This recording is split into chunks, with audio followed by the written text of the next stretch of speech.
হ্যাঁ আমি নামাজ পড়ি। আরে মাগি, তোর এই পোশাক দেখে তো মনে হচ্ছে না তুই যে নামাজ পড়স। ঠিক বলেছো। হ্যাঁ আমি নামাজ পড়ি, অবশ্যই 5 ওয়াক্ত। তোর মতো মেয়েকে দেখে কে বলবে তুই যে 5 ওয়াক্ত নামাজ পড়স।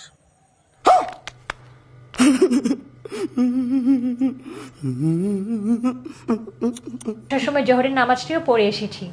তোর মতো মেয়ে দেখে কে বলবে তুই নামাজ আদায় করস। কোরআন তেলাওয়াতও করি।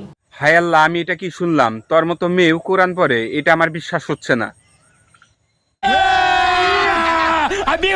কোরআন আলহামদুলিল্লাহ অনেক দূর পড়া হয়েছে। আলহামদুলিল্লাহ আমার বাসার সবাই হাজি, সবাই হজ করেছেন। আরে মাগির ঘরে মাগি, তোর বাসায় হাজি থাকলে এই ধরনের পোশাক নিয়ে তুই জীবনও বের হতে পারতি না। তুই যে ধরনের পোশাক নিয়ে বের হইছস, এটা হাজির মেয়ে এইভাবে পোশাক পরতে পারে না। তোর বাবা মা কোন ধরনের হাজি তা বোঝা শেষ। আর যদি হাজি থাকে, তুই হাজির মেয়ে হয়ে তুই তোর বাবা মার সম্মানটা নষ্ট করতেছস। तेरा बाप यहाँ छोड़कर गया था कि तेरी माँ? জি আমি উমরা করেছি। ওরে শালি, তোর মতো মেয়ের মুখে এই কথাটা মানায় না।